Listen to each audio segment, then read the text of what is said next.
Welcome back, my friends, to another episode of BjjBrick Q&A. I'm Byron. Today we've got a question about rib injuries. This is Iñaki from Barcelona, Spain. I just started jiu-jitsu a few months ago and I'm loving it.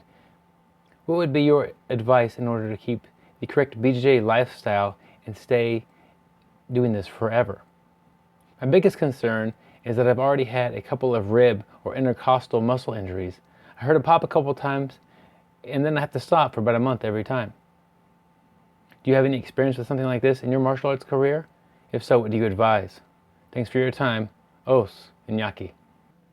Thank you, Iñaki, for the question, and I definitely appreciate your enthusiasm for your newfound love of jiu-jitsu.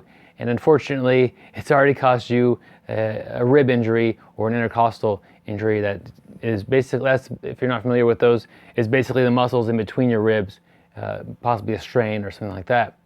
I do have a rib injury. I got this a long time ago, probably 10 or so years ago doing jiu-jitsu, and it's annoying. You've already got one. You've only been training for a couple of months. Your first question, I guess, was how do I stick with this for the long term? And the biggest goal is to have fun with it and to see some progress, even though it is tough to get a lot of progress early on, but to see progress as you continue to train. So those two things, and I think that most people stick with it, is when you feel like I'm not getting any better.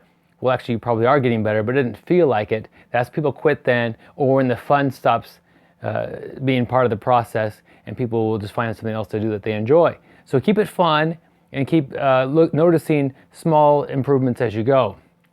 Now with your rib injuries, this is tricky because I don't know you and I'm also not a doctor and not able to give real great medical advice. Obviously you said you did this, you took about a month off. That's a good idea. Take some time off and heal up. It's often hard for people who do jiu-jitsu to take the proper amount of time to get better because we have fun with our workouts and we want to do that. So it's smart to take some time off and heal. And that might just be part of the training process. I would definitely recommend that you write down, start a pain journal, write down when your rib injury happened and how long it took to get 50% better and how long it took to get 100% better. And that way you have an idea of what you're looking at if this happens to you again. And also write down which rib it is. And that will help you document, is it the same one every time? The last thing I want you to write down on that in your pain journal is what you were doing when this happened. So you have an idea. If you look on there and over the course of 2 years, you've injured the same rib every time, and all 3 of the times it was doing your butterfly guard as you were doing that crunching motion to curl upwards. That's how I injured mine. You might stay away from butterfly guard. You didn't say how you injured your rib. I would guess it was doing guard work. It was doing a hard crunch. That's pretty common for jiu-jitsu, where it's a twisting motion. Also common in guard work. Maybe it's something to try to play some top game. Work around it. As you get more experience, it'll be easier for you to control where you are. That may not be the biggest option for you right now, but just stick with it there.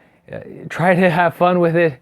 Train when you can. Don't train when you're injured. You can train when you're a little banged up or a little hurt, but do let your ribs heal. That way you could someday come back and be 100% instead of just always being a shell of what you once were. So I think that's the main thing. Listen to your body. Don't get all hyped up on ibuprofen and go in there and train real hard and ignore the pain. And then the next day you're even more tired and banged up and you've done more damage than good. So be patient with your rib and it will get better.